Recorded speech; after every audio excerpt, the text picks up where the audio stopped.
that may be. Let's start that. So nice deep breath in, and try to get it to go in your belly so your shoulders aren't raising. You want it nice deep in your body, and then Umelarke, in clarity, out peace. I love it. Shirley is peace. Oh, beautiful. Kate is breathing in light and sharing hope. Oh, love that. Mackenzie, breathe in certainty, breathe out hope. Yes, I love this. Faye is breathing in prosperity and breathing out peace. Oh, ladies, this is gorgeous. This is gorgeous. All right, I'm going to set the timer for 60 seconds so we can just really focus in what we are. Madeline is clarity and love. Beautiful. So I just want you to get nice into what it is that you're breathing in and breathing out, breathing in focus and breathing out love. Beautiful, Gloria. And Julie, breathing in positivity and breathing out empowerment. Oh, look at this. All right, ready, everybody?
All right. How's everybody feeling? Oh, so simple. So simple. Oh, Julie, no problem. Gratitude and healing. So gorgeous. So gorgeous. So play with those things. Play with those things over the next couple of days and see how your day goes and see how you feel. Where are we going to start? I want to start with some teaching, and then we're going to do just a minute of energy work, and then I'm going to open up the lines for all y'all. So as I have been thinking about my journey, your journey, and everything that you are all working on, it's really interesting, particularly as some of you are coming into this brand new, and these are new muscles that you're stretching, and that muscles that you might not have even known that you had. And really what's going on physiologically within your brain is you're laying down new neural pathways, and those neural pathways, and they're called dendrites, right, Amy? They're called dendrites. And so there are new connections that are being made. They can feel they can feel tiring because we've never done this before. And when we are laying down neural pathways, the more we go down that train of thought, down that path of thought, the more easy it becomes to go down that path of thought. It's why we can get distracted so quickly by scarcity and by our circumstances, because that's what we've been trained to do, is to work with conditions and circumstances, to try to change our conditions and circumstances, rather than working with the cause. And the cause is how we use our conscious thoughts. And so like it can feel like we're trying to turn this great big ship around, right? But just know, like, you're laying down new pathways, you're making new neural connections within your brain. It can feel tiring. And some of you that are brand new to this system and how it's working, it can feel a little bit more intense than those of you who have been in this kind of world for a while, those of you who have worked with me for several months where this isn't new to you anymore, or those of you that are like, you know what, I just want to get to the next level and I want to do it with ease and joy and let go of the struggle this time. But anytime, whether we're brand new at this or whether we're up leveling and we're wanting to have a different experience in the up level, we have choice. We have choice of whether what we're going to be hypnotized by.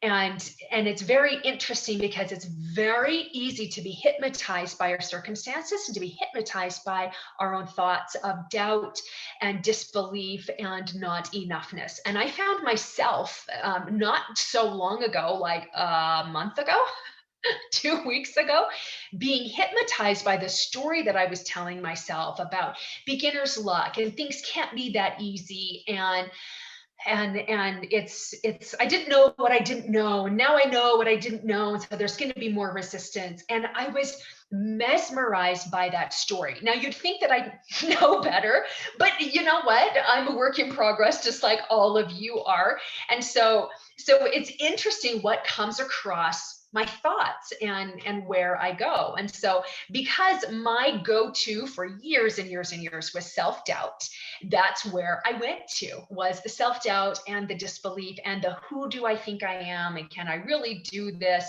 And then all of the fear of offending people and coming across, XYZ way when I don't want to come across that way. So all of this. And the mentor that I was working with had no patience for it, but I needed her to have patience for it. Now stay with me. All she pointed out was the ridiculousness of the thoughts. And I was fully consciously aware that my thoughts were ridiculous, but I was also still in a trance by them. And so rather than be like, this level of ridiculousness is unbecoming of you, I needed it unmasked just a little bit for me to see, like, I'm like, but how do I pop myself out of this? Like this, like I just keep going here and I just keep looking at this and I know this isn't serving me.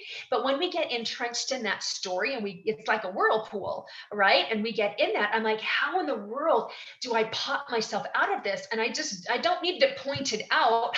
I know where I am. Sometimes we need to point it out because we're unconscious about what we're doing. But I was conscious about what I was doing, that I was in a hypnotic trance. I really was. And when I pulled back from it enough, I instead of getting so mesmerized by that story of it's not going to work again, the up level's not going to happen, you're going to be stuck right here, nothing's ever going to change. I actually had a conversation with her a couple of weeks later and just asked her about that, like, what can I do? And that was when it occurred to me, oh my word, I've been in hypnosis for a couple of weeks around this, because I keep focusing on the problem rather than focusing on the solution.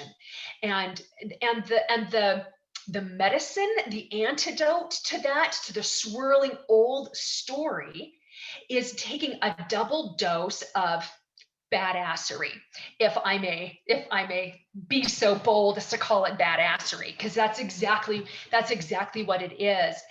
I talk a lot about, when the medicine wears off with prosperity thinking, then we need to take another dose of medicine. It's how we grow our wealth consciousness, but we also need to grow our enough consciousness, growing into our new identity. And this is the woman I am, who like gets stuff done and does it with ease and with joy and with pleasure and with connection, rather than like I gotta reach down into my soul and rip it out of me. Like, oh, it either just bubbles up from inside me or it just sprinkles down upon me or showers down upon me.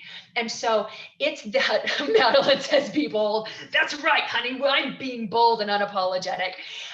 It's really about taking a double dose of that medicine. So it's reading those books that light you up. It's those books that are like, yes, I want to be like that. I talk badassery because I just finished Jen Sincero's book called You Are a Badass. So she has You Are a Badass and then You Are a Badass at Making Money. Both of those are highly recommended. She has colorful language. So just so you know, she likes to drop the F-bomb in there every once in a while, but highly, highly entertaining. But it's books like that. If you have somebody that you really admire who has had biographies written about them or autobiographies that they have written, read those and then do what those books tell you to do. It's a simple matter of the medicine has worn off, so double dose it. And that means spend a little bit more time. We need to continually surround ourselves and saturate ourselves in enough thinking, in the power of possibility, in the availability of our dreams to us. And that is going to be much more entrancing to us than how am I going to do this? Now I'm back at the same place that I was. Nothing's ever going to change, or any of that like sad sack talk that goes on. Because here's the thing. Like there's a law called hypnotic rhythm, and it's kind of a complicated law. It's a deeper law. Napoleon Hill talks about it in his book Outwitting the Devil. Fabulous book. Highly recommend. I recommend that book over Think and Grow Rich, actually. But both of them are high recommendations. He talks about the law of hypnotic rhythm. And basically, your thoughts become your habits. And then when you do your habits long enough, it becomes rhythm. And it's very, very difficult to break rhythm. And so the best time to break rhythm is before it becomes rhythm, when it's just in that habit. And so it doesn't mean we can't break rhythm, but remember, the laws work for us when we use them correctly, and they also work against us when we use them incorrectly. And so we want hypnosis to work for us because we are unconscious most of the time. I think what did they say? We're conscious like 30 minutes to an hour out of every day, and it's not consecutive 30 to 60 minutes. It's like 30 seconds here, a minute and a half there, when we're actually conscious. And if you're aware of that, like, it's fabulous. It's a fabulous exercise to do one day, just to see how often you go into autopilot. And so we do autopilot with doubt, we go into autopilot with disbelief, we go into autopilot with struggle, because that's what we've been taught. But we want to be hypnotized by those things that light us up, by our dreams, by other people's dreams who have been where we are and who are where we want to be, or well on their way of where we want to be. Get hypnotized by that and let that work for you. That's how you let the law of hypnotic rhythm work for you instead of against you. And so, and here's the thing, it's not that like the laws turn on you, it's that they work 100% of the time for 100% of people. And the way that you adjust yourself relative to the law depends on whether that law is going to crush you or whether that law is going to catapult you. And so today, I just want you to take an inventory of what you've been hypnotized by lately. Where have your thoughts drawn you? What have you been observing? Where have you been sucked into the story? Because we're all in story all the time. Is your story leading you to what it is you're going after, or is it leading you away from what it is you're going after? And so that requires a great deal of awareness with a zero judgment. Yeah. So Madeline's been in some self-doubt. All right. Gloria's been in positive expectation. That's wonderful to be hypnotized by that. I've been hypnotized by both the self-doubt and the positive expectation. But somebody once told me, you know how they say, don't believe everything you see? Well, don't believe every thought you think either. And so get into observation about those thoughts. So Faye's been in some fear, okay, and understandably, we're going to look at compassion. We're going to look at that with compassion. But now we've got a really easy, simple, powerful tool that's going to pop us out of that. Julie's been in positive flow and expectation. Shannon, back into lack. Okay. Luckily, I haven't fallen too far down the hole because of the fog around here. And that makes me think of the abundance of the universe. Oh, hooray. And here's the thing, Shannon, and I appreciate you talking about holes, here's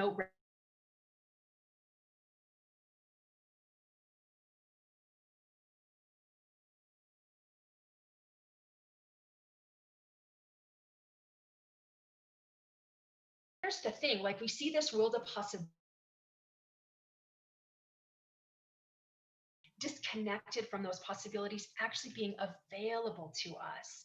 And so when you will just make that one little step farther into possibility and availability to you, that is worth diving down a rabbit hole of. The rabbit hole of availability and the rabbit hole of possibility and what's working for me, and is this thought going to lead me to where I want to go? Is this thought is it serving me, or is it not serving me? And it takes a great deal of awareness and being conscious about it. And so I want you to play with it. All right. Now, remember, we have been taught the do or die scarcity approach. It has to work or else it will be destroyed. We've been taught that, and that's not what I want you picking up. That connects us immediately to lack and struggle. And we're after success without struggle, which is 100% available to every single one of you. And so that's why I just want you to turn it on its head. I'm going to play with this today. I'm going to just try this on for once, just for once today. I don't have to do it all day long. I'm just going to pick it up and I'm just going to be aware of the story that I'm telling myself. Is this impatient? So it's not going to come. This is taking too long. What am I doing wrong? Why hasn't anything changed? Discounting any shifts that you've made and that you've held. So just like being in observance of that. So just pick that up and try it on and then just ask, is this going to get me to where I want to go? No. So can I set this down and then pick something else up? Like, hey, why not go to visit this dimension where this is already my reality?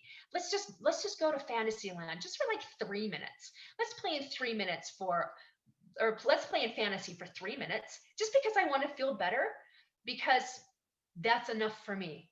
But also remember, you got to know what you're doing and why you're doing it. Your agenda is to feel good because we got to pop you into higher vibration, because all that you want is in a beautiful state.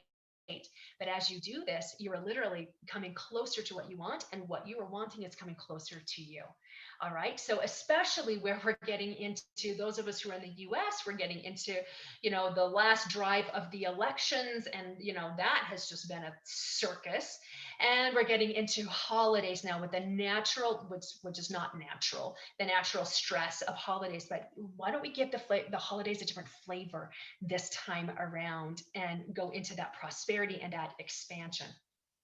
Oh, Shannon says she loves us. Okay, great. All right. So again, don't take yourself too seriously, and don't take your work too seriously. All right. We want it to be light. We want it to be joyful. We want it to be expansive. All right. And so when you're getting into the grind, and you'll find you'll feel it. It will feel heavy to you. Go into, 2 minutes of breathing. 2 minutes of breathing. I'm breathing in peace. Oh, and I'm breathing out certainty, or I'm breathing in certainty and I'm breathing out expectation. All right, so let's play with that.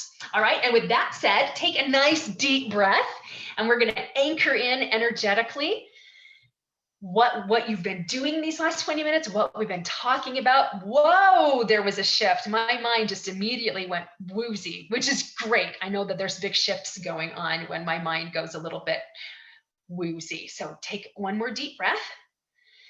How am I going to disconnect you from darkness? The darkness of self-doubt, of disbelief, of disappointment, of frustration, of negativity, of struggle, of suffering. We're going to disconnect you from that. And we're going to open up more light for you. And we're going to ramp that light up. Let's connect you to God and your angels and the answers. And I love that Julie's been in expectation. I think it was Gloria. Gloria's been in positive expectation. So we're going to connect you to the light of that positive expectation. And we're going to disconnect you from when and how it's going to come. You don't know when, you don't know how, you don't care. All you know is that it is. It's coming. It's on its way. It's here. Oh, nice deep breath. All right, one more big deep breath, and I'm just going to send everybody everything else that they need right now. Oh, and roll your shoulders back. All right, and it is your turn. So we got a couple people in line here. So we are going to start with Madeline. Madeline, you are up. Hi. Oh. Can you hear me all right? Yes. Perfect. So I have been doing a lot of soul searching, and it's Scorpio season now. And so it's when we dive deep within and look at our shadows. And I bumped up against some limiting beliefs, and I'm reframing those and rethinking those, and have a positive kind of reframe on those. But one of the things is that I'm still playing small. I'm a little afraid to get big and have myself really seen. I don't know if it's fear of failure, if it's that self-doubt that was bumping in there, things like that. Out of the blue, on one of my reframes, I got 2 calls in a day. One was for a business coaching session for free. It's in my training that I'm doing and my CEUs. The other one was the gal who was doing my website. We never officially launched it. She felt really strongly to get in touch with me. And so I was just wondering what you're sensing, what you're noticing. And I just really want to thank you for module 12 and 13. I've been diving deeply into those, and I just need to confess, yeah, I violated some of those laws, and that's kind of and held me back. Yes. And you know, we all do. We all do all the time because first of all, we don't know them. And so, but you know better, do better. And so then we just, oh, okay, so I need to tweak my approach to these laws and really make them tools in my tool belt.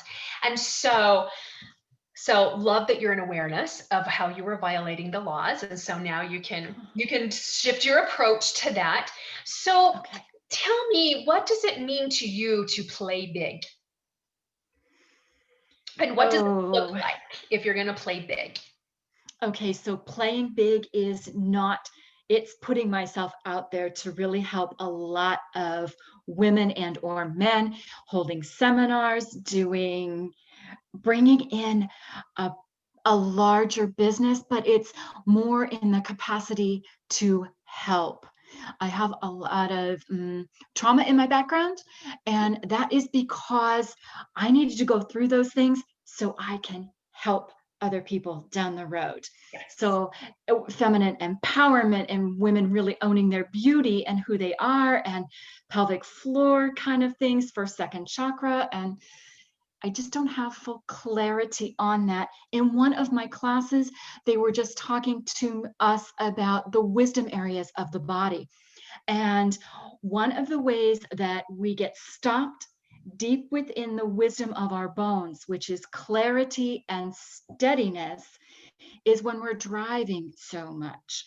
And I've been driving all over the country for months and months and months and months, that we actually cannot go forward in that. So any wisdom and insights on all of those things? Yes, yes, very much. Okay. So here's the thing. When we're wanting to have like that greater impact and that greater influence, we're like, I need to go from 0 to 60 in 2 seconds. And that immediately, like, we run right into a wall because we don't know how we're going to do it. We're like, this is way too much for us. So we need to let things have their natural progression and their natural expansion with this. So what's one small way that you can play a bigger game today? Oh, definitely working on my website and getting some of the components in there for like pelvic floor and women's healing sessions, long distance and things like that. Okay, that's still hiding. So as wonderful as that is, rats. that needs to be done for sure. Like, it's great, but so let me frame it this way. What's one small thing that you can play a bigger game of visibility today? And that's where I get totally stumped. So you want to do seminars, and you want to do women's empowerment, and you want to teach from your scars, not your wounds, because all of us have those experiences so that we can bless other people's lives, including our own. And so what if you got on and did a Facebook Live for 5 minutes today? Oh my God, I have no clue how to do that. Oh my gosh, that just makes me sweat. Okay, my butt puckered on that. Sorry, everyone. Then we hit it. And so here's the thing. Oh my God. Oh, but you're a natural at this, Madeline. You're articulate, you're beautiful, you have such a gorgeous soul. And what you said you want to help. Oh my God. Your website is not helping anybody right now. It's not. No, because it's not even up. Yeah. And this is one of the things that our brain does. Go play office instead of working your business, because then we feel like we're moving forward, but we're actually quite comfortable in status quo while kidding ourselves thinking that we are moving forward. So yeah, Julie says it's no different than being on this call. And so like a Facebook Live is simply, you go to your page and you press live, and then it counts down 3, 2, 1, and then boom, what do you want to share? What do you want to share today? And it doesn't matter if nobody hears you. It doesn't matter if nobody's on live. The point is right now is you doing something small that means you're playing a bigger game. So this is you growing into it. Because if I'm like, all right, Madeline, what you're going to do is you're going to call 100 people and you're going to invite them to a seminar. Well, first of all, you're going to shut completely down to that, because then you'd be like, well, I don't have a space, and we've got COVID going on, and I wouldn't even know what to teach, and like this, that, and the other. But what I love to do, so your tribe, whoever it is that you are speaking to, they don't want marketing, they want medicine. They want medicine. And so whenever I go live, before I go live, I tap in, what do people need today? What do they need from me in my own special flavor with my own special spice? What do they need from me today? And what am I really good at teaching? And then I'll just go quiet, and it will always like, boom, like one simple thing that you can do to breathe more deeply, or to do a meditation, or to women's empowerment. Like there are so many, like that's such a huge umbrella. What's one small thing that you can share with the world via IGTV or Facebook Live that will help women feel more empowered today?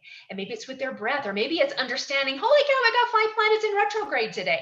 Like whatever it is that bubbles to the surface is what you're going to share. And it means I'm playing a bigger game of visibility, and this is me growing. Wow.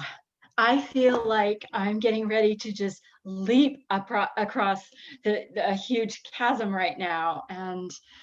But yet my body is excited about this because my spine just went click, click, click, click, click. So there's truth. Thank you. You are welcome. You are welcome. Thank you, everyone. Thank you, Look at everybody. Shannon, I needed this today. Facebook Live today for me too. You guys had better tag me so that I can watch and support, and we can increase. I mean, there's all this back stuff to it, but the more comments you get, the more people are going to see it, because it changes your algorithm. But more than anything, I want to be able to encourage and support you in this. So make sure that you tag me in the comments or on the post. Okay. Dana, yes, she can relate to this. All right. So Shannon's going to be doing a Facebook Live today. Madeline's going to be doing, and Faith says just turning on the camera and speak your truth. Like that's all it is. Oh, BJ said this is for me too. It's something so simple. So let it be small, but it represents like, this is me stepping into my new space. And when it then like boom, yes, then that's something I must do. And do that first before you work on your website. Thank you. I will do this today. Excellent. Hooray, I'm so excited. All right, Julie, Miss Julie Stern, you are up.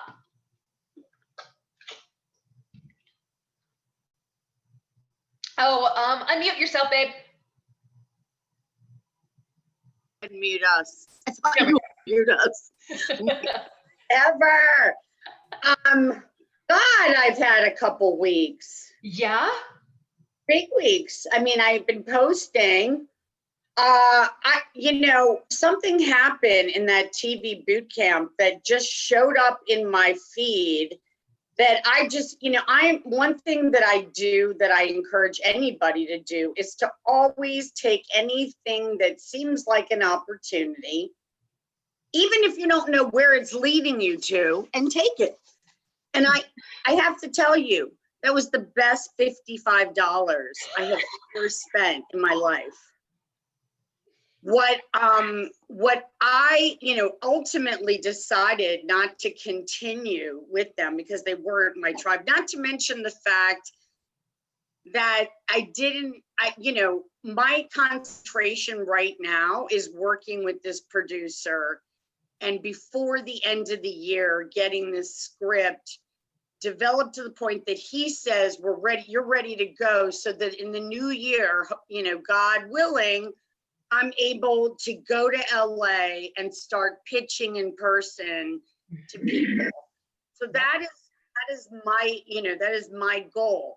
However, what this boot camp did for me, that, you know, it's funny because I'm sure like what you just told Madeline is very much like, you know, we all have experiences, we all have, you know, we all have skills and gifts that we don't really pay attention to most of the time. And what I realized in that, you know, boot camp was that when they said, you know, when I started to like we had to write a badass list of what we were great at, or, you know, what we have done in our lives as a way of reminding ourselves. That was like one of the first things. And when I looked at it and other people looked at it, they were like, Jesus Christ, you've done a lot of stuff. And it's like funny because in my mind, they're like, you've been really successful. Because in my mind, I don't see success, because I see success from the prism of what I want my success to look like. But it was really empowering. And the other thing, and this is really great for everybody, is there was a task that we had to do where we had to write a list of 20 people that, you know, that we, you know well, whatever, in chronological order, who have some influence in an area that we want to go to, and then write down numbers as to how influential they are and how likely they are to help us and move on. And it occurred to me that I have like 5,000 social media people that, like, I absolutely don't pay attention to this. I post blogs, I post like happy things, happy quotes. And the funny thing was, this guy, this producer manager who had trained at William Morris and I trained at United Talent Agency, saw a dog post of mine on Friday, right after this TV boot camp. And he made a comment, and what I had been thinking about, what was my message to people if I were to give a message, is to pivot. So I saw that and I took him into Messenger and I started talking about the dog thing. And then I started talking about the management, what we had in common. And by the half an hour of communicating with him, we had a call scheduled, which we had Sunday night for over an hour. And he's like, do you want me to read your script? You know, whatever. This guy knows everybody. And it's like, he showed up in my friggin' post for my dog thing. So here's the thing I want to point out, especially with like where you are. You have now put your body and your mind into the vibration of opportunities and connections, because that's what your intention was connections and opportunities. And so you saw, and it was a very natural progression. Like, you weren't like, okay, how am I going to get this guy on the phone? You were just like, he commented on something, you're going to DM to him and continue that conversation. And she let it unfold, just its natural progression. And then look what happened. And this is the kind of like the physical counterpart to all of our thoughts and our intentions. Julie is playing this out beautifully in her own life. When you get into that right vibration that you want, and it is a natural progression. If she weren't in that vibration, she either would not have seen him post on her or comment on her dog post, or he wouldn't have commented on her dog post at all, which then would not have led to where it's leading to now. Or you would think, if you had the thought, oh, I should reach out to him, you would have dismissed it. And so, right, if you're going to celebrate, woo, woo, you're in the proper vibration for these things that you want to have happen to actually happen. I have no doubt in my mind that you're going to be pitching in LA and connecting with the right people that are going to get your script But you know what I was going to say, Allison, is, and it all started with that law of detachment. Uh-huh. I have literally, I came into this course when I first wrote you, and I said, I'm just not manifesting. And you're like, I'm great at manifesting. I'll teach you how to manifest. And somehow that comment way back about that guy, Tim, who's now like, Julie, call me. We need to set up our second meeting so we can get this going, whatever, like so hysterical. But I am so like not attached to like anything. I really feel the universe is just going to lead me where I need to go. And I know I have these contacts.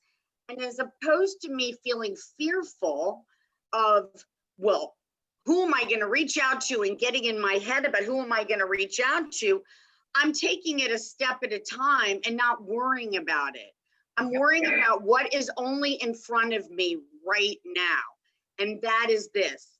The one question that I have for you is this. Monday, another weird thing happened. A guy that I don't know really on LinkedIn, but is in my, connections, wrote me, and he is a comedic writer on radio all over the country. And I don't know why, I just started to think, in conjunction with my script, as part of like, getting out there a bit so people might know who I am a bit. I said, do you know anything about podcasts? And he said, oh, my company does, has a platform for podcasts. He goes, do you have a sample?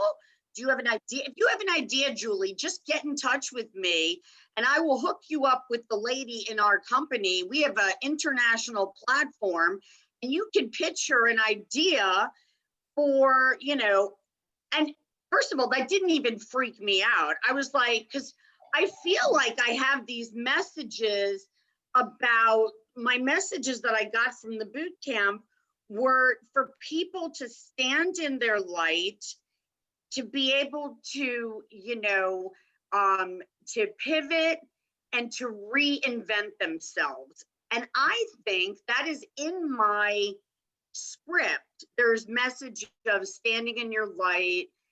There's stuff about that. And I thought that maybe I should do a podcast. So what's the question for me? That's my question for you. My question for you, have you ever done, you've done everything. So I just assumed you've done podcasts. So I am actually launching my first podcast December 8th. Yay, there you go. Good. Yes. And it's a video podcast as well. So if any of you would like to be part of my launch team, I would absolutely love it. So reach out to Amy if that's something you're interested in. And it's super easy. It doesn't take a whole lot of time. It's just rating and reviewing the first episode so that we get seen. There's definitely a strategy to podcasting. I think that you would be brilliant at podcasting because it's just it's a fabulous platform because it's so intimate for people to get to know you and what you're all about and the message that you're wanting to get out there. And so here's the thing, it's definitely a thread that's worth pulling. However, Mackenzie said, as we're in this higher vibration, can we bring opportunities to us that aren't necessarily what we need? Yes, absolutely we can. And so that's why we get to look at all these different opportunities that fall in and say, is this opportunity going to lead me to what I want? And so to me, a podcast is a natural outcropping of your work in the entertainment industry anyway. And I wanted to, when they say to me, does anybody know you? Well, here I'm working on something and I'm dealing with bigger messages, but I have a question. Video podcasting, I've never heard of that. Yeah. Mm-hmm. Is that a new thing you created? No. So what we're going to do is we're going to have my podcast, the video of it put on YouTube to grow my YouTube channel. It's for YouTube. Mm-hmm. Okay. Yeah. So and you'll be interviewing people? So I'll be doing interviews and solos.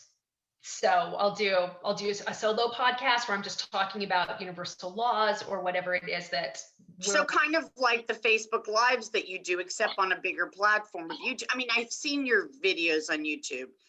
Question I have is, so who, do you have like a studio that you're recording everything? Or how does that work when you put it on a platform like YouTube? So it's going to be recorded here in my office. So I just ordered all of the equipment yesterday, and I have a podcasting agency that I'm working with. And they're going to take care of all of that for me. And so Okay.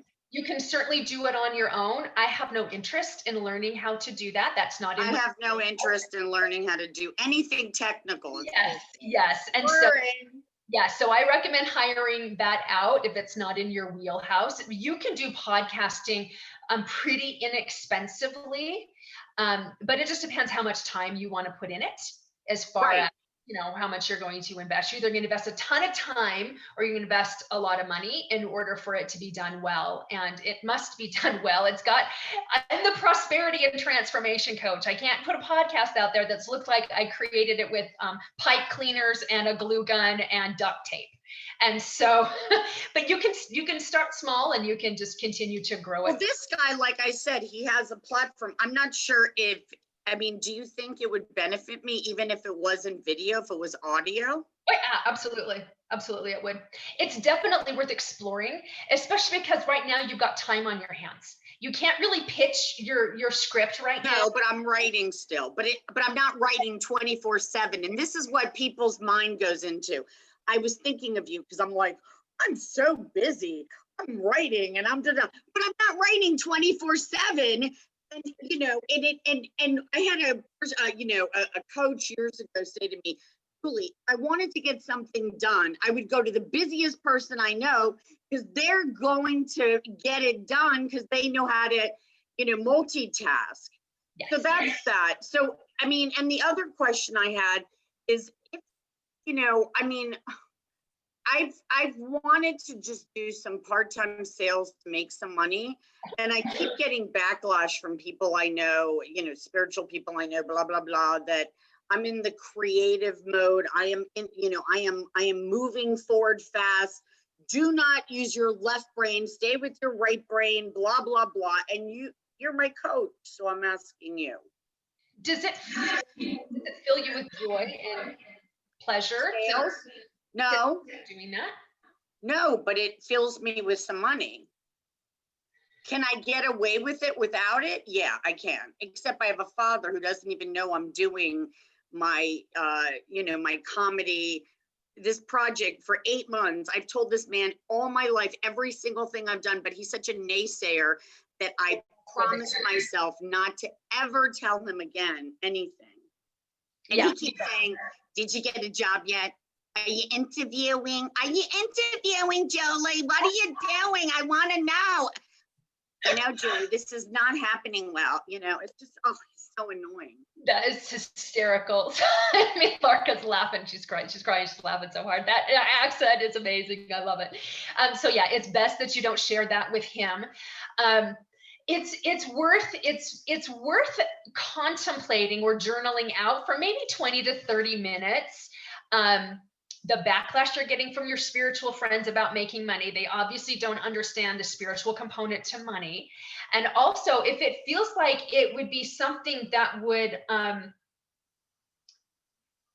move you forward and help you feel sustained, then it's more autonomous from my existence that I have. I mean, I have money to live on right now.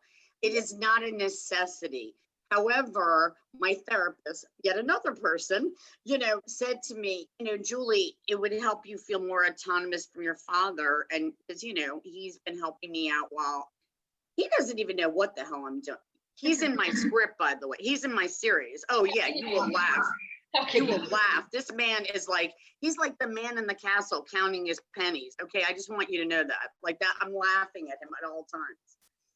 Yeah. So you've got a lot of outside voices that are influencing you. So it's worth it to get into a beautiful state and then meditate on it and journal it. Is this going to be my highest good to do something on my own? as far as sales are concerned, to bring in some more money? Will it lead to more autonomy? And will it be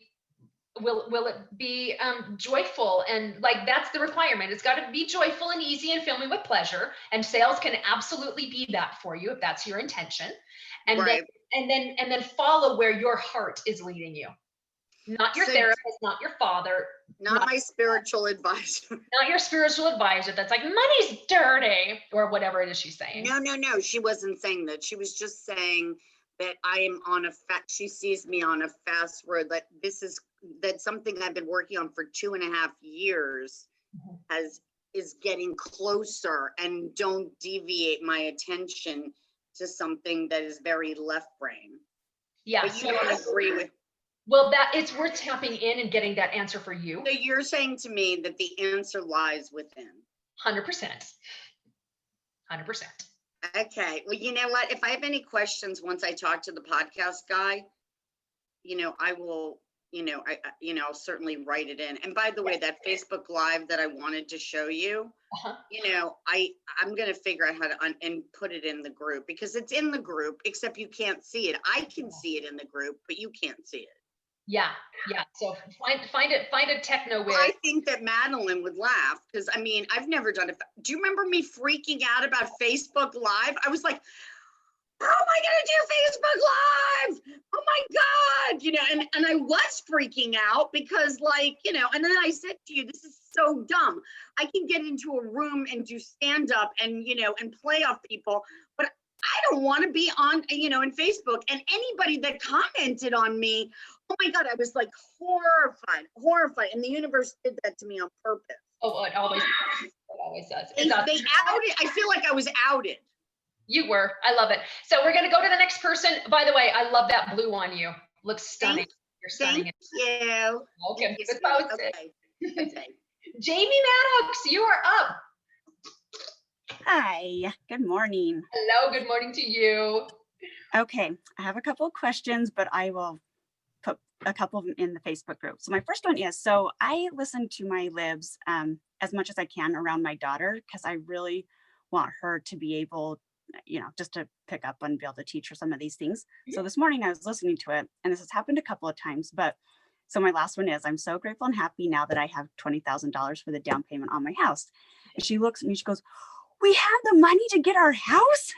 And like, I never quite know what to say, because I'm like, well, it's on its way and we have some of it. So what's a good way to say that? So not to lose her excitement and hope. Does that make sense? Just like that. Yes, we do. We've got some of it and the rest is on its way. Isn't this so exciting? Okay. So say, yes, we do. And some of it's on its way. The rest of it's on its way. Okay. Perfect. Yep. One more question. So I feel like I've been spending a bit of money in, my efforts to make things happen and get things moving a little bit.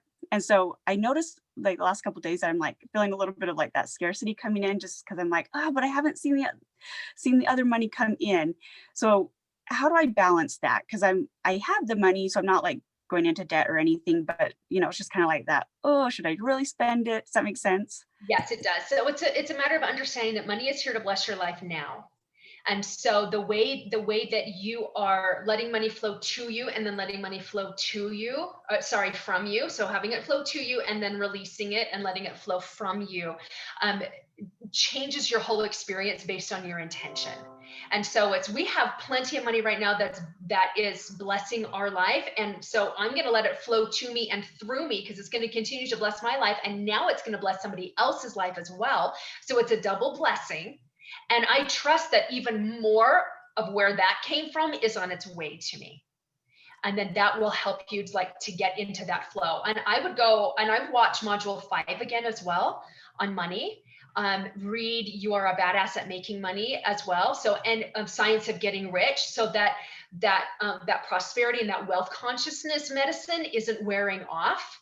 And then you're going to get more and more confident in, all right, where is this money being allocated and what's the job that this particular amount of money is going to do. And most people will get into, at the very beginning, and this happened to me as well, like we get into some desperation around it. Like, I'm wealthy and I don't really have it, but I'm going to spend it because that's what wealthy people do. And then it's going to come back, but you're not in that proper vibration because you're in desperation, trying to make stuff happen. And so we just know that this is here to bless my life right now. And this feels like this is in alignment with what I want. This is going to lead me to where I want. And it might be a pair of shoes, Jamie, like who knows, but this is going to pop you into that higher vibration because you're letting your heart lead you that in that direction. And then it's just like ramping your trust that even more of that money, where that came from, is coming to me. Okay. Does that help? I like that. Yeah. Thank you so much. Welcome. You are welcome. All right, Miss Faye, it's your turn.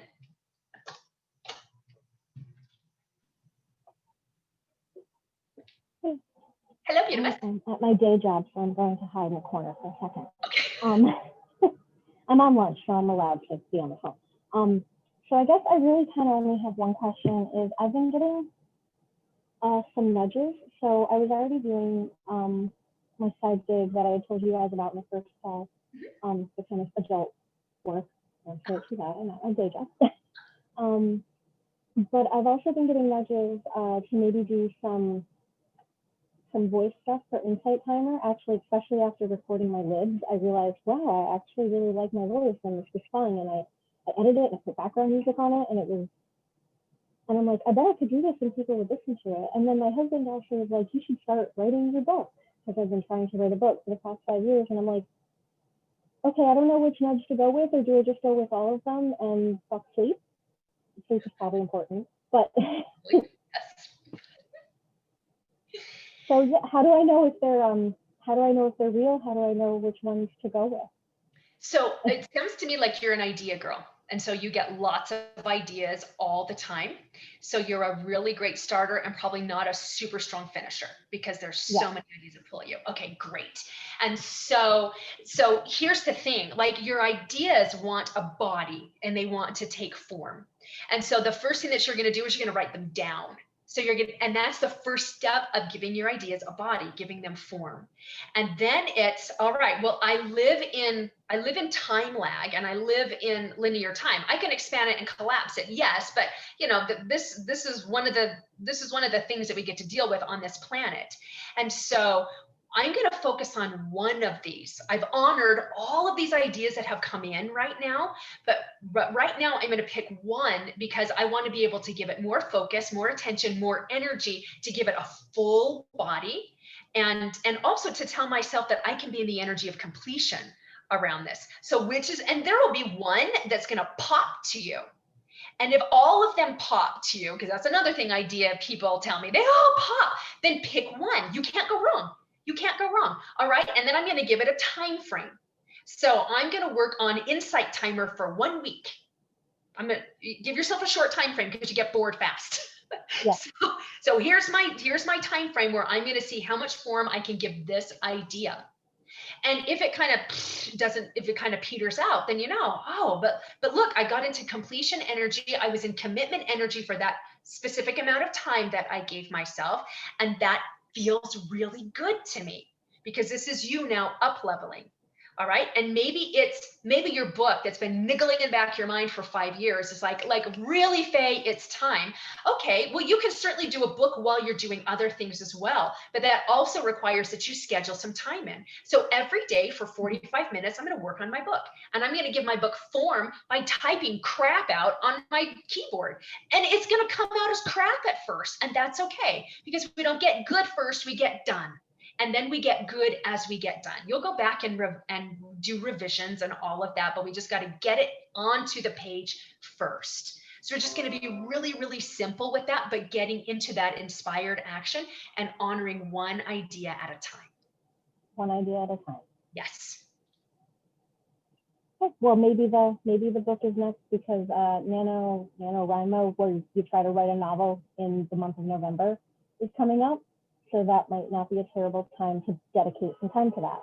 There we go. A whole bunch of other people are anyway, so the energy of writing is swirling around. So beautiful. Beautiful. Keep us posted.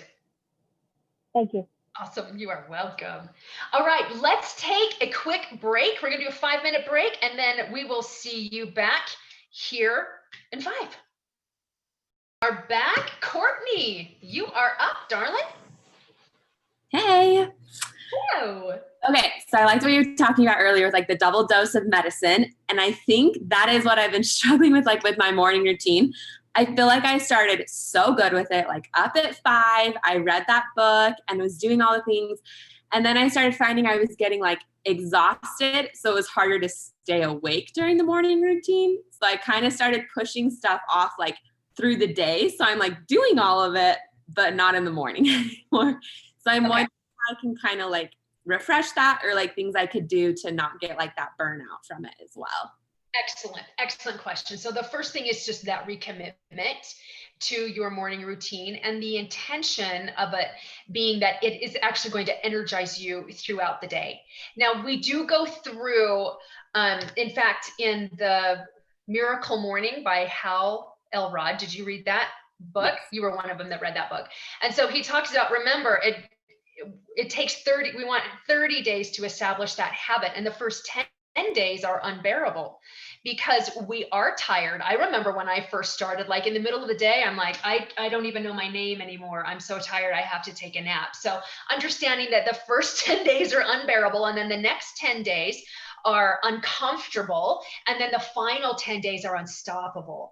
And so just getting through like, okay, it's going to be 10 days where my body's acclimating to all of this. And so in the meantime, like, I don't know if you do essential oils, but I'd put peppermint oil on to help like revive me during the day. I drink a bunch of water, but I also set the intention and let my body know, hey, this is how we do it, because this routine sets me up for the entire day.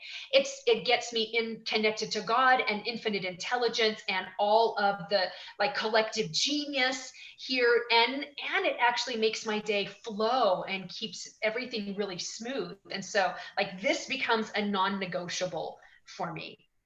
And then when you have that kind of intention, then it makes it like it's so fun to get up in the morning, because you've got a great book that you're reading, and you're going to have a really amazing experience as you're journaling or meditating or whatever that is. And then it's just really staying that course until hypnotic rhythm takes over, until that habit is so ingrained that it's just like, well, of course, because that's what I do.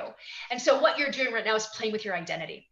So most of the time we identify with, oh, I get up at 6 or 7 and, you know, I kind of get going into my day. And so we identify with those kinds of thoughts and those actions and those habits of that person.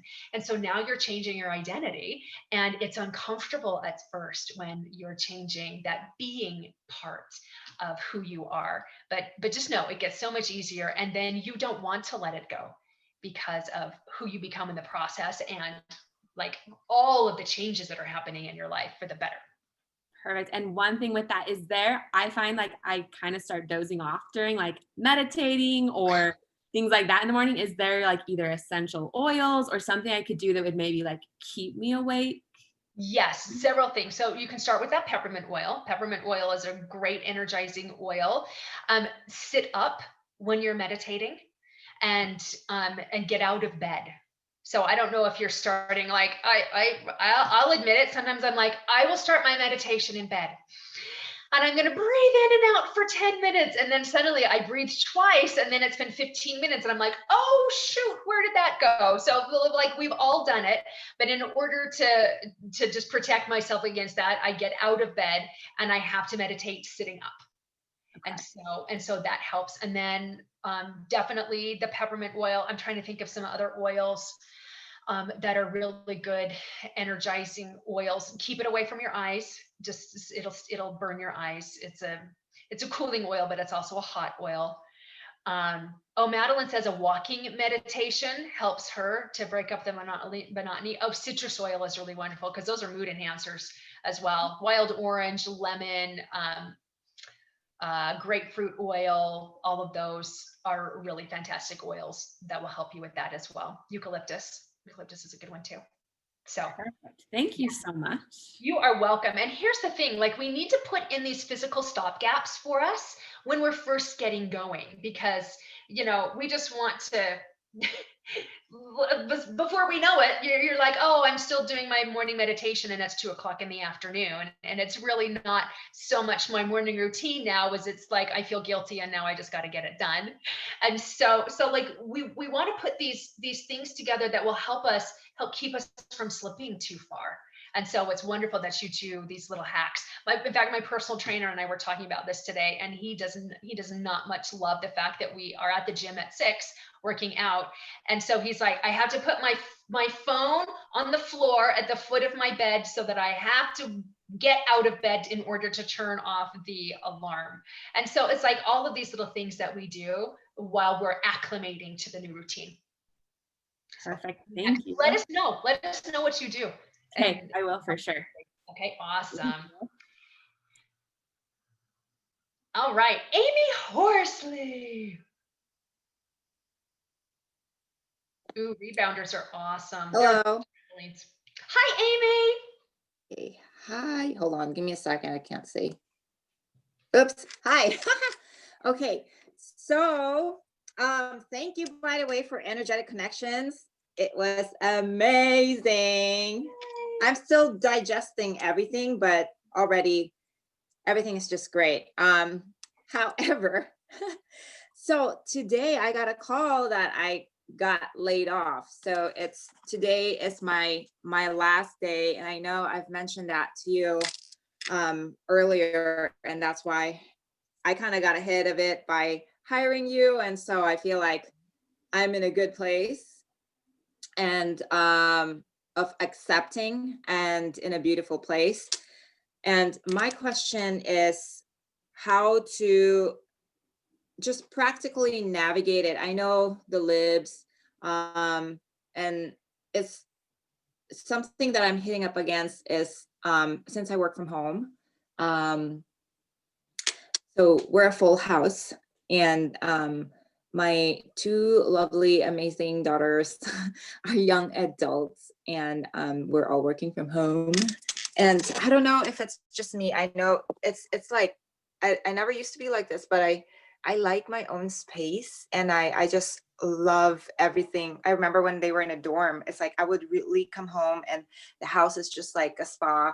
There's candles. I just love the ambience, and it's like right now I can't really do that. And it's like how to not be annoyed or irritated, because like I don't want to be like that. That's not the mom that I want to be. I want them to feel welcome. I want to be this home to be welcoming for them and to be a container for them to grow and to figure things out, because I want them to be independent and confident. So just the energetic probably steps to do that. I don't know if I can hear you. Hold on. Can you say something? Yes. Can you hear me? Okay. So yeah, just to be in a beautiful state in regards to that, because it's always kind of like a trigger, unfortunately, because I don't want to be nitpicky, but it's like I want everything in order like a crazy woman. But it's like, but also I'm like in this stage in my life where, clearing out stuff, only keeping what's serving me. So it's kind of like a clash with someone who's just blooming and figuring things out, and they're kind of like a mess. We're all a mess, but it's like a mess, Right.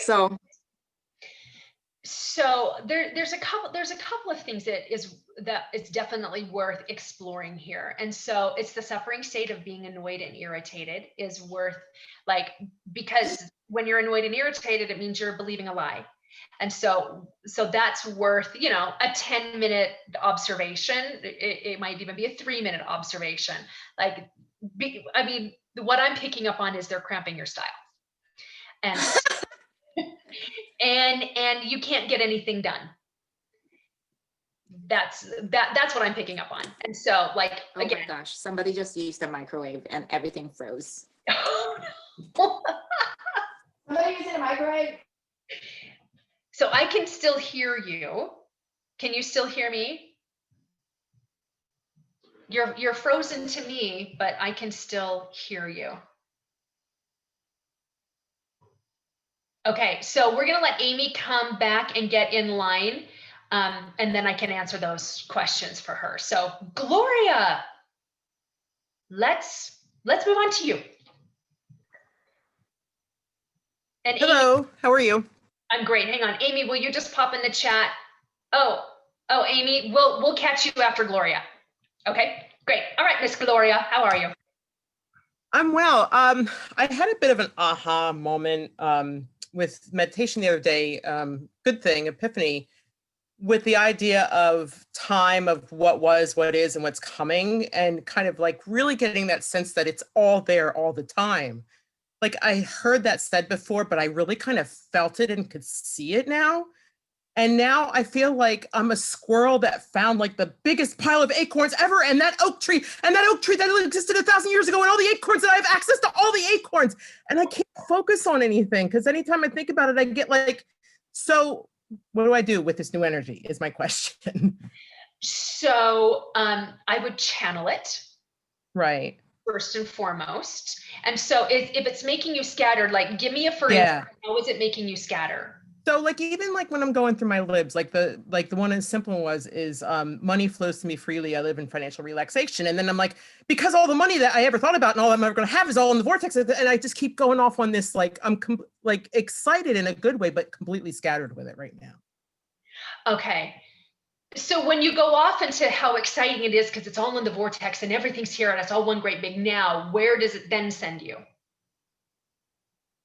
I don't know that, because I try to like say, okay, stop. And then I don't know that I ever get to where it actually sends me. Does it make you manic? I don't know that I have I don't know that I would go that far with it. It just, it's just, it gets me really excited and then I just can't really focus on any one thing. So are you like wasting time in 30 minutes of ecstasy? I don't know. Is that a waste of time or is that a good thing?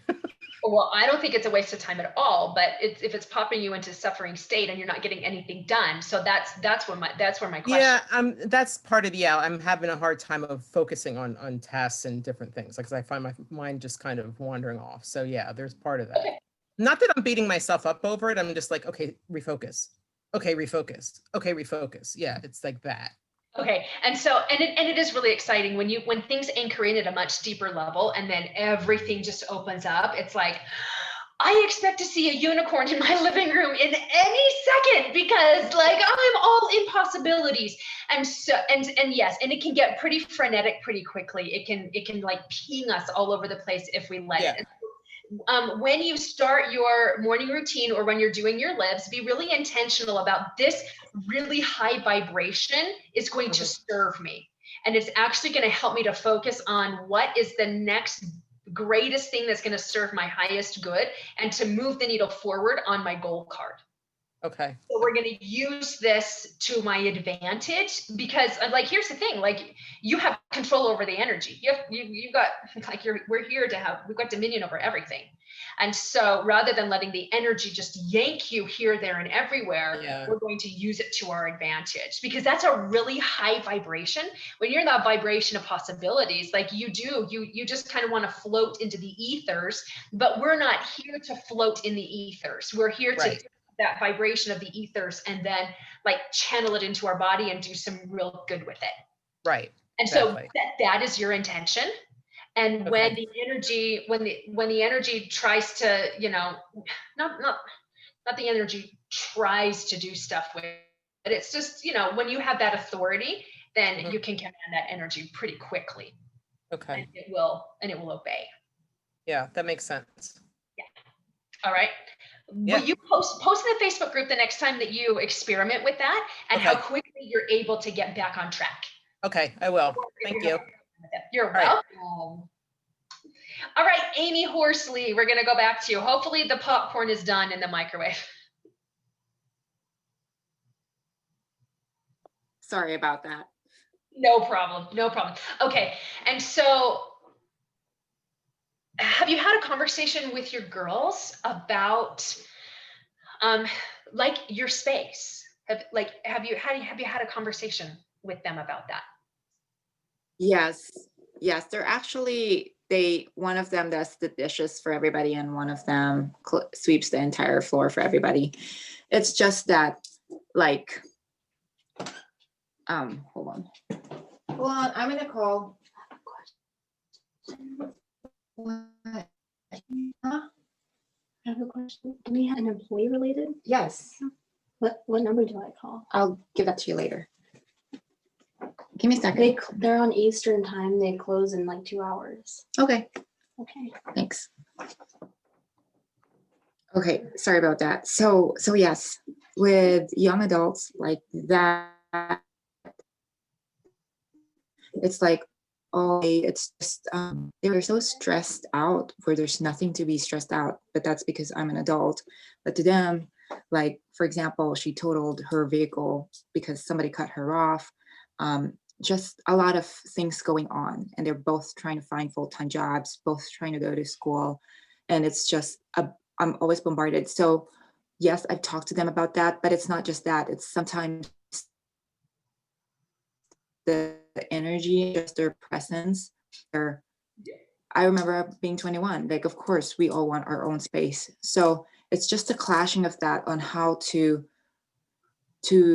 kind of like get ahead of it by praying in the morning, but I still get in. I have open doors. They're always, just those steps, because I know you have 4 children. So I'm like, whoa, what can you say for me? Because especially now that I'm laid off, it's like I'm working on what I'm creating. So my space is really, really sacred, and my time and my energy, I need all of them to be gathered to me and not just kind of like wasted in interruptions or like being annoyed. And I want to serve them as a mom, to be there for them and not to be annoyed ever. So I just want to, Yes. So first, there's the human component of young adults living with you again when they've been on their own and then they come back. There is that acclimation, and it is like you're in each other's business, because I've got young adults living in my home as well, and so there is that like, oh, can't you just move out kind of thing. We all be so much happier with that, and yet we also want that space to be honoring for everybody, and so. So just know, like, there is that component to it as well, that people are trying to find themselves. The most empowering thing you can do for your girls is to model to them how you take care of yourself and what you're creating. You have a really powerful tool with energetic connections now too. So you can raise the vibration of your workspace. You can clear out those lower vibrations in your home, and you can ramp your daughters so that they're feeling really great. And also just having some really powerful conversations with them about, like, this is my work time, and for these 2 hours or this 4 hours or whatever, but I'm not available for interruptions. And so it's here are my times with you, because it just takes me so long to get back on track, or however it is that you want to address that. But it's the boundaries too, and it just helps everybody move more smoothly, and it keeps the ambiance in our home and the feeling in our home that we want to have. But really, the most empowering thing you can do for your daughters is to model to them strong boundaries, getting your work done. Like this layoff is like it will become the greatest blessing of your life if you haven't seen it that way already. Because now you get to really focus on what you want and be in that really strong intention for that as well. And here's the thing, they're young adults. And so though you're their mother, yes, you're not really in a mothering role for them any longer. You're more in a consulting role. You're more, not that you're in a peer role, you're not in a peer role, but you're also not in a parenting role either.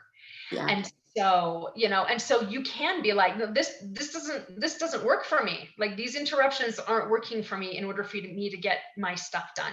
And so you can have those really great boundaries with them, and just being really clear in agreements with them and not expectations. And it's when we're in expectations with other people that always end in disappointment, always. Yeah.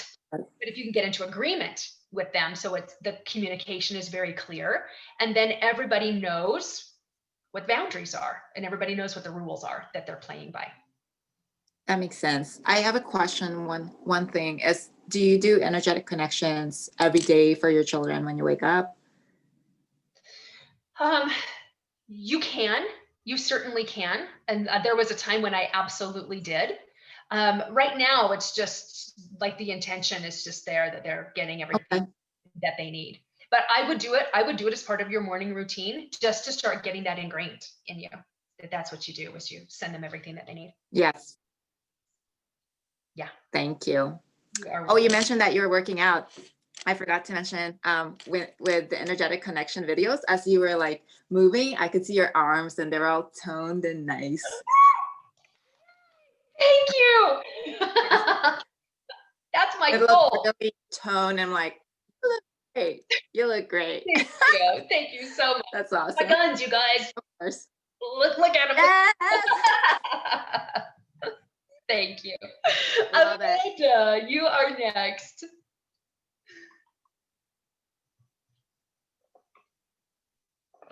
Okay, so I have a question about, I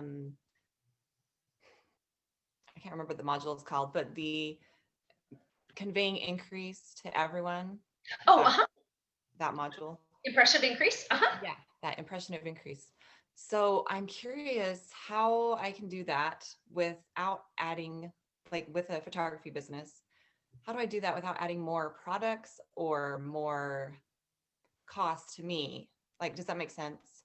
Without adding to the cost of whatever, how do I still add increase? Like, is just the intention, is that enough of like, I don't know. Yes, impression of increase is all about the energy. That's what impression of increase is. Okay. And so it's the certainty and the knowledge that the experience that they have with you is going to advance them. It's not, hey, I need to impress someone with how rich I am or how much I'm advancing and increasing, so I need to buy XYZ or any of that. It's the attitude, it's the energy, and it's the belief system that everybody is increased who deals with me in any way, whether it's in business, whether it's in pleasure, whether it's smiling at somebody at the grocery store, whether it's letting somebody in on the freeway, like whatever that is, people leave you better than when they came to you because of your energy and because of the way they feel around you. That's what impression of increase is.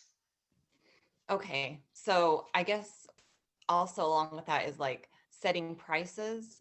Is that something that would be even related to that, or is that a completely separate, like holding my own value type of? Well, yeah, it has to do with that. Setting your prices is impression of increase and law of compensation together. Okay.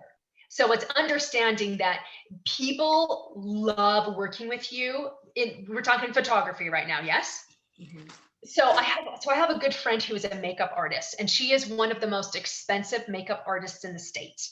And she has people come to her that say, well, you must be the best because you charge the most. And she's like, no, I'm not the best. There are others that are more skilled than I am in makeup, but your experience in my chair will transform your life because of spending this time with me. And she is 100% certain of that. And she is booked out for months because she understands impression of increase and also law of compensation. So she can charge a whole lot because she holds her value, because she knows the experience that people are going to get with her will be unlike any experience they have in anybody else's chair. And she is very certain in that. And also the law of compensation says that equal returns must come back to you for that which you sent forth. So in everyday language, it's the value that you put out in the world, you must be equally compensated for so that the universe can remain in balance. Now, with the marketplace, the way that you're compensated is financially. It's with money. When you are showing up and putting enormous value in a relationship, then you are compensated in a different way, not monetarily in a relationship, but it works for everything. We just happen to be talking about the marketplace. So the more value you put into the marketplace, the higher you're holding your value, the more certain you are that people's lives change from the pictures and what you capture in them, their essence, their light, the things that they can't even see, but you can bring out of them just because it's you, is enormously valuable, and you are compensated accordingly. And it's also understanding that there are more clients out there than you could possibly serve in 20 lifetimes. I mean, we got almost 8 billion people in the world. You could never service even everybody in the state you live in. Right. much less the entire world, so that there are understanding and just really believing there are more clients that I could ever possibly help. So there's never a shortage. And you're looking for people who want the experience that you offer. And your experience has a higher price tag than most photography studios because of the experience they have with you, the way where they leave, who they are. They're a different person after having spent time with you. And it's just holding strong to that. And when you have people that are like, oh, you're too much money or whatever that is, that's okay. They're not your clients. And what they've done is literally open the door for your next ideal client to drop in. And it happens all the time. Okay. That's good. Thank you. You're welcome. Play with those. Those are life-changing laws right there. Life-changing laws. Any of you who are trying to go for sales or get a promotion or make more money, you nailed those 2 laws and oh, your whole life will change. It's incredible. Incredible. All right, Leah, you are up.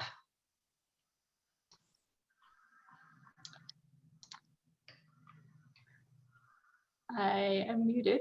There we go. Waiting for me to pop up. I'm working on putting together a free speaker series. I've done it before multiple times, but this time I am actually, if they are under the list size requirement for their email list, I am actually requesting compensation to let them in, basically.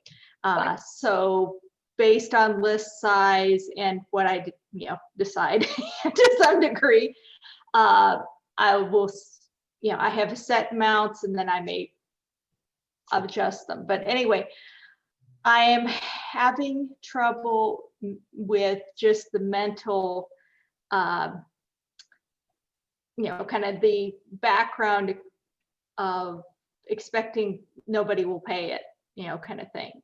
And kind of having that just kind of in the subconscious, even though, it's like I'm not necessarily consciously thinking that, but just kind of thinking in the background that, every time I'm telling somebody that they're going to back out, which is mostly what's been happening. But the results always match your beliefs.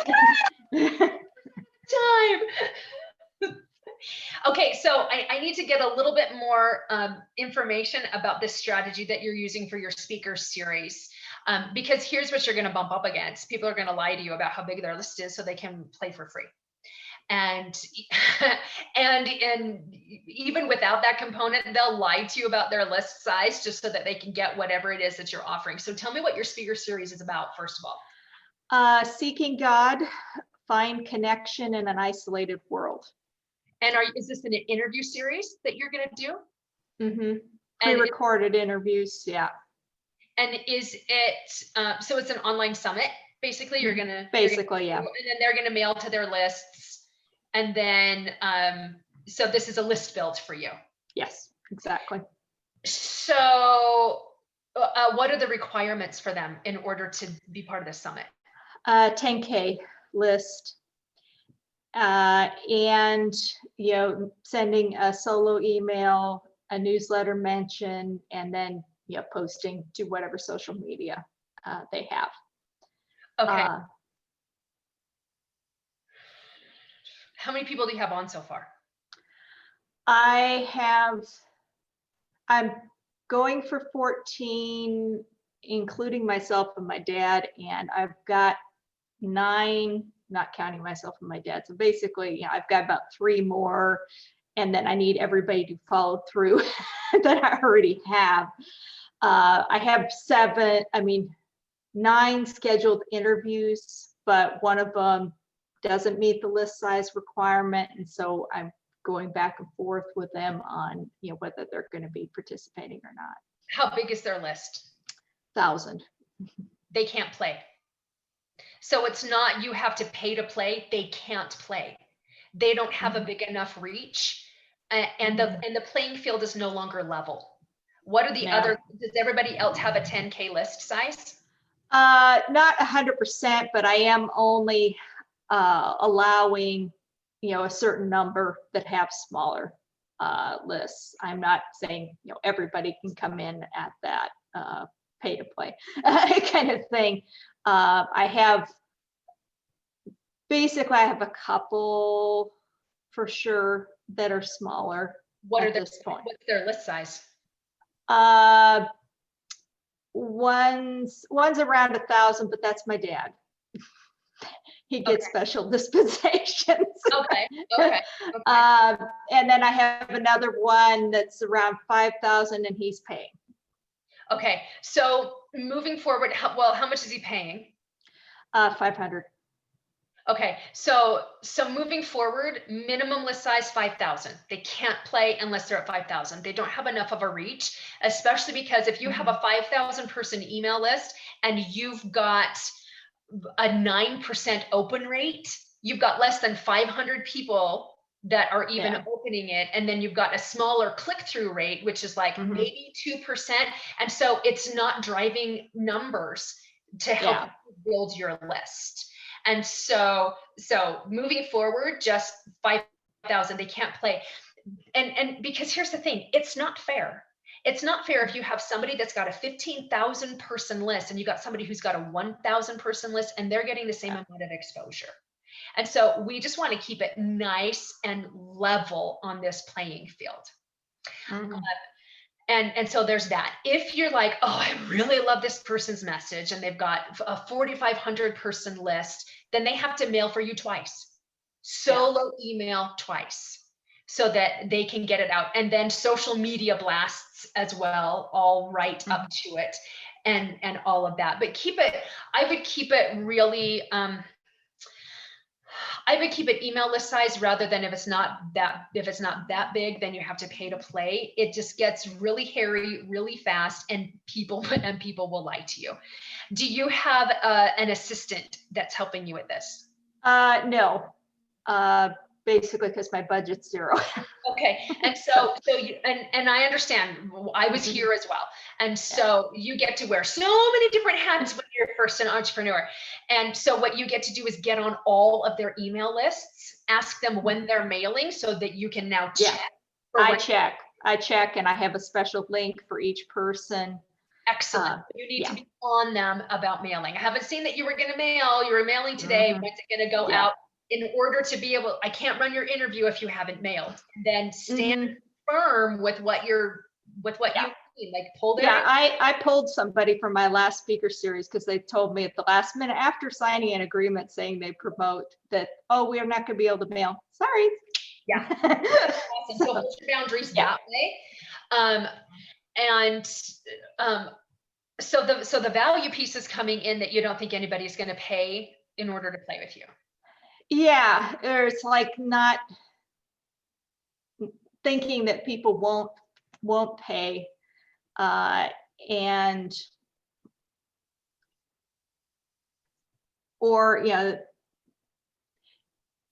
that people aren't going to see the value in the exposure they're getting. Well, you've already had somebody who's paid, right? So that's already not true. Yeah. Well, he hasn't paid. I think he's paying today. Okay. So as soon as you get that money, then you know that's not true. Plus, you've already had an agreement that he'll go ahead and pay. So we can already bust that.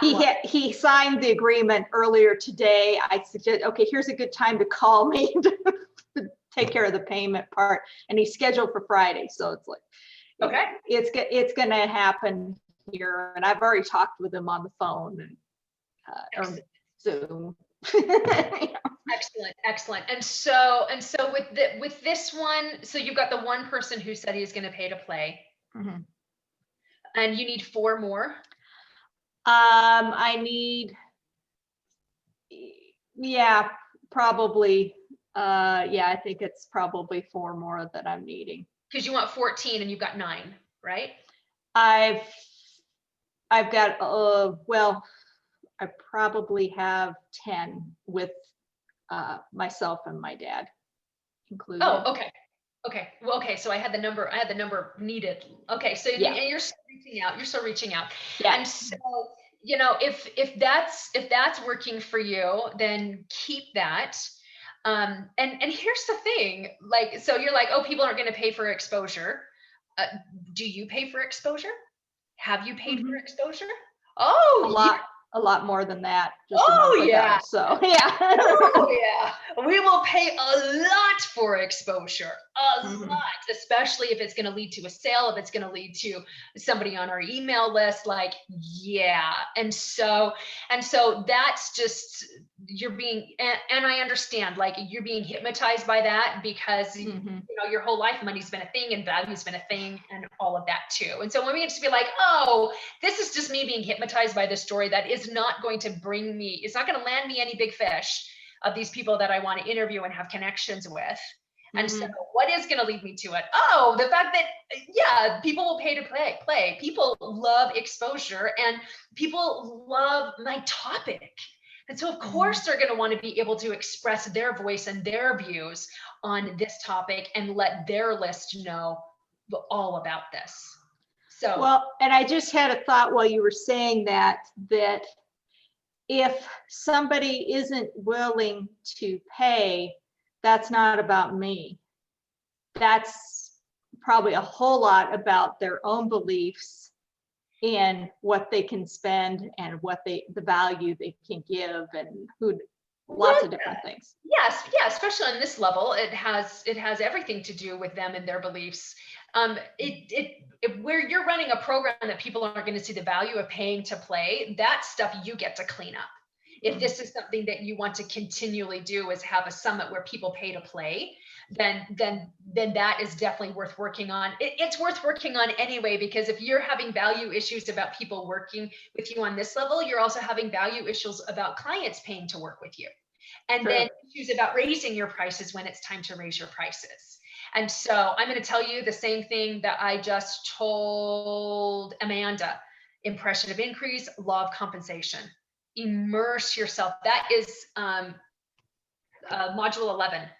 Module 11 and also module 16. I go deep. It's the perfect combination to win.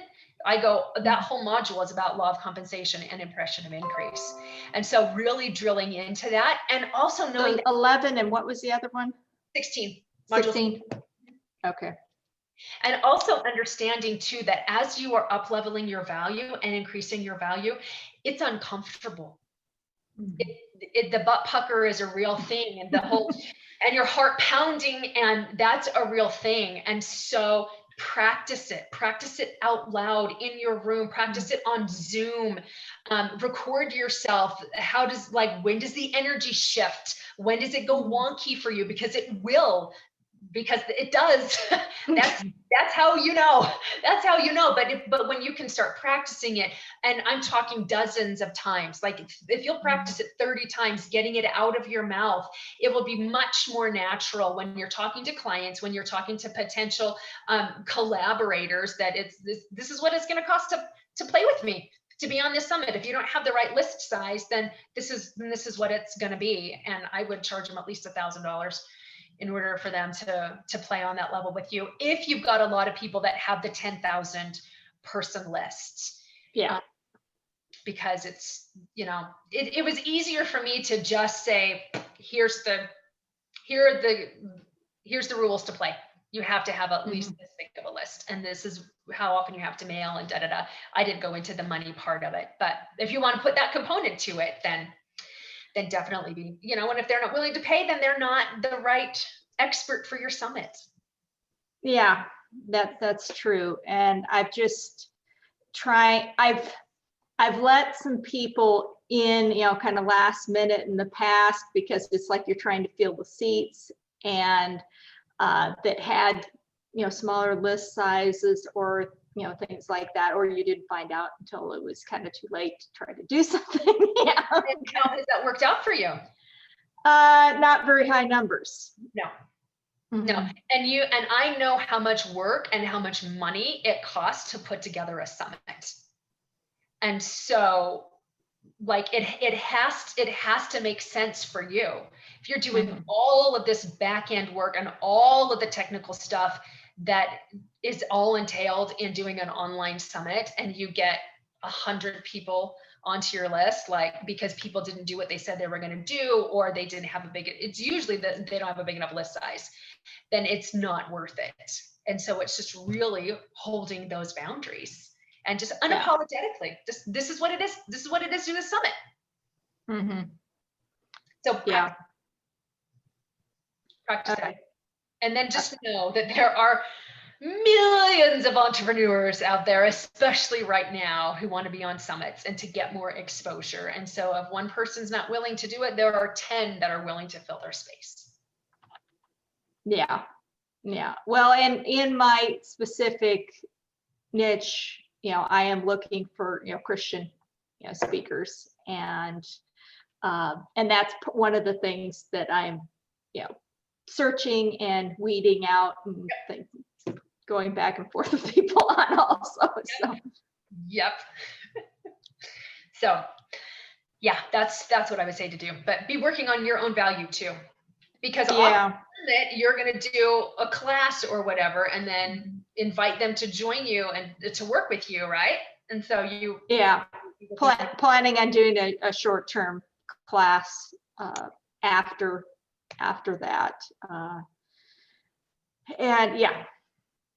And doing it at a higher price point than I have in the past. Awesome.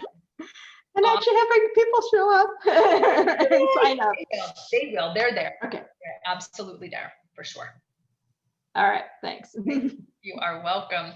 All right. I don't see anybody else in line. Does anybody have any questions? We'll open it up to, even if you've asked a question before, if you have another question that's come up, you're welcome to raise your hand.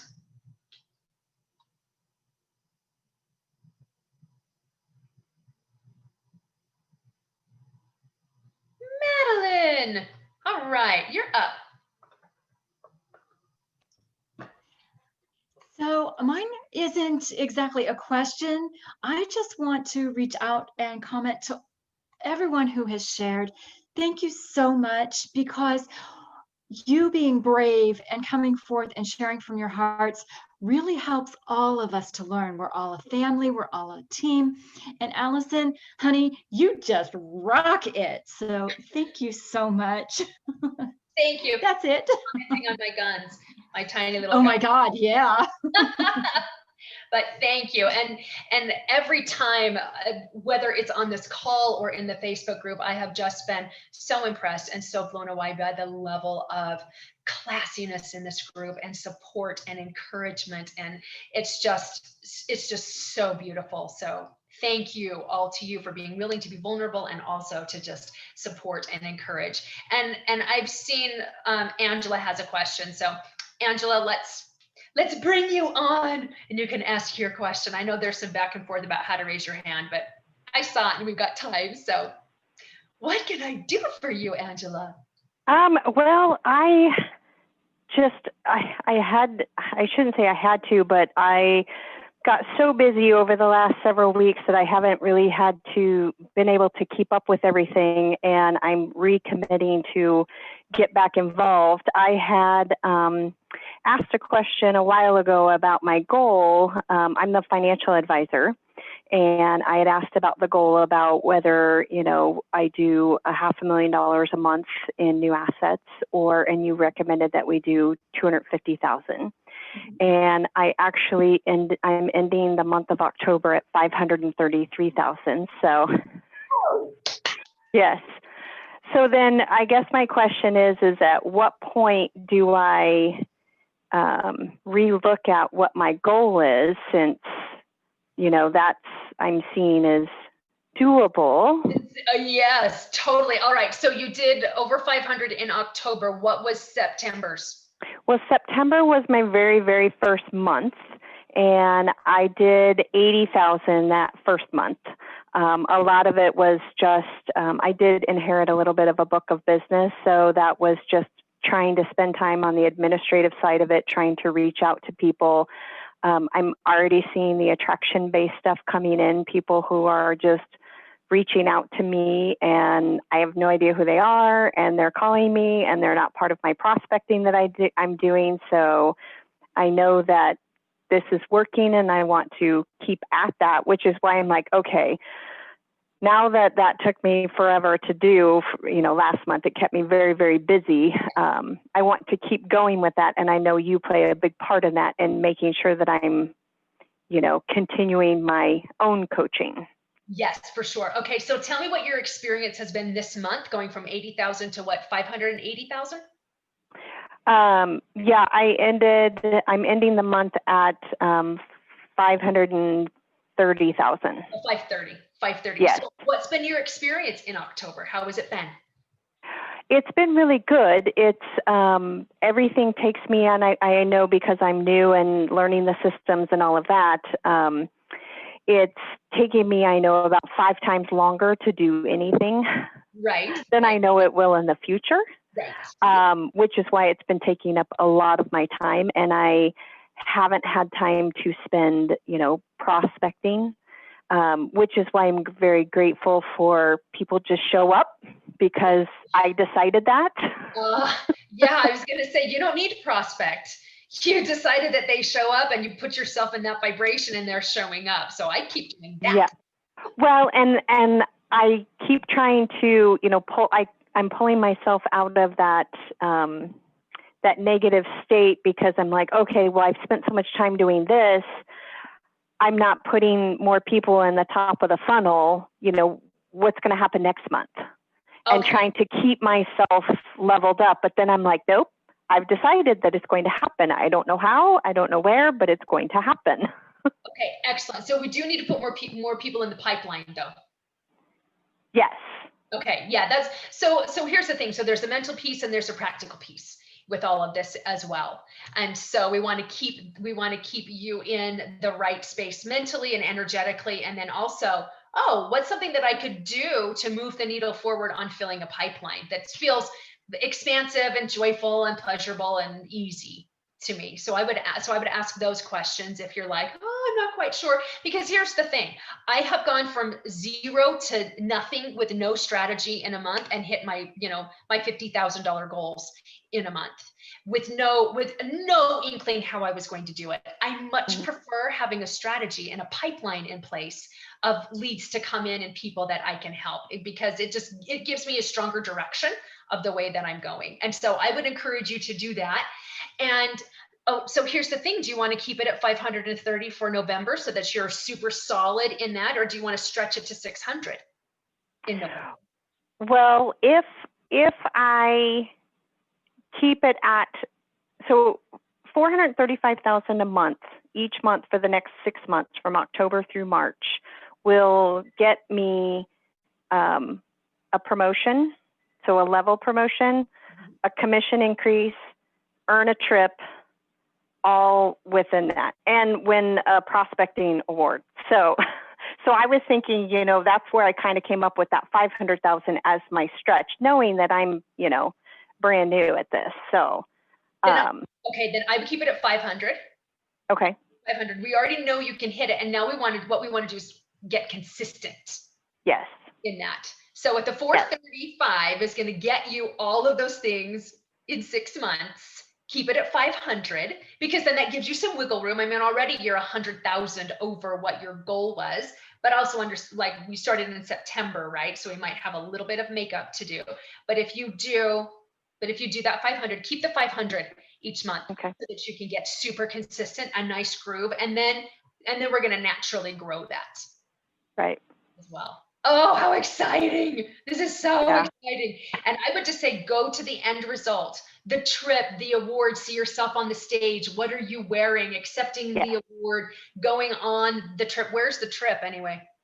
I get to pick. So I'm working, my best friend is actually a financial advisor as well. She's the one that recruited me into the business, and she is very much practices the same philosophy. Her and I have gone through some other coaching together. And so we have decided this together. And so we are choosing our trip together of where we're going to go. And we're involving our spouses to help us choose, because we're going to go on the trip together. Nice. So because we've decided. Yes. Power of the decision. It changes all of it. Love Yes. it. Love it. Yes. Keep us posted and congratulations. Thank you. It was very exciting to hit that, so soon into the business. So Yes. One thing that I would suggest that you do is write down where your thoughts were, because I want you to rinse and repeat this. So what was the inner game that you played? You made the decision, you committed to the decision. So I would just, did any doubt come in? And when doubt came in, what did you do to get the doubt out so that you can, once you've got that written down, you can refer back to that to keep you in high vibration rather than thinking, oh, I'm just going to default to it. Eventually you will, but maintaining consistency, write down the game that you played, your mind game, and then referring to that throughout the next few months. Awesome. All right. Thank you. You're welcome. Congrats. That is Thank you. Great. All right. We are going to finish this call with Mackenzie. Hello.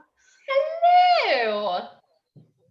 So my question today, I posted it in the group, but I don't think I've seen a response from you. So I figured I'd ask it on here.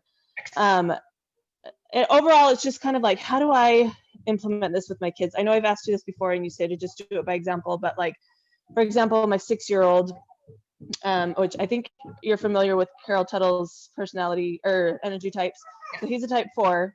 So and he has been asking for this toy that's like a $60 toy, and I don't feel like I could just buy him a $60 toy just because. Right. But I also don't want to be like, no, you can't have that toy because I'm not going to buy it for you because I don't, so like, how can I, because I thought of just like, well, just imagine and believe that you're going to have it and play with it in your mind and and all these things, but I could just totally see him, Mommy, but that won't work. You have to buy it for me, so like how do you teach this to little kids?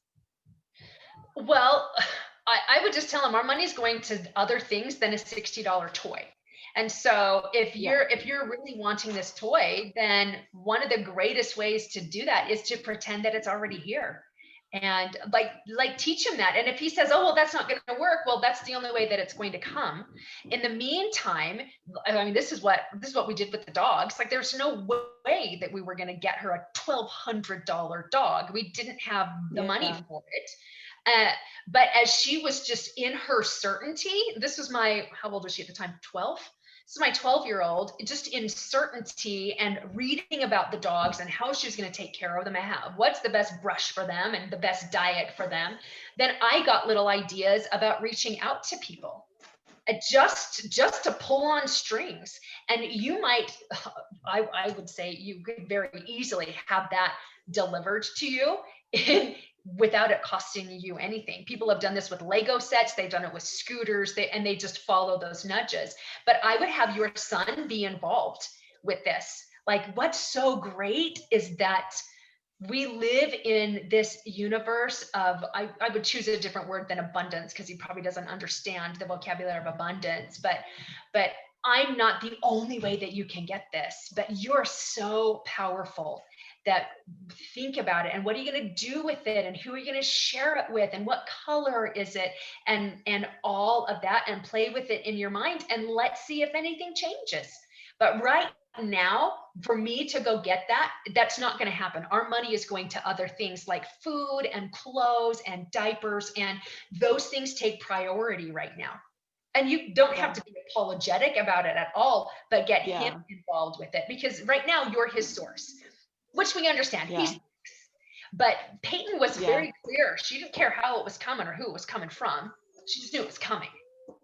Yeah. And she didn't have it anyway where she could get the money, and she didn't care. She didn't care about money, just like he doesn't care about the money, but you're not his source.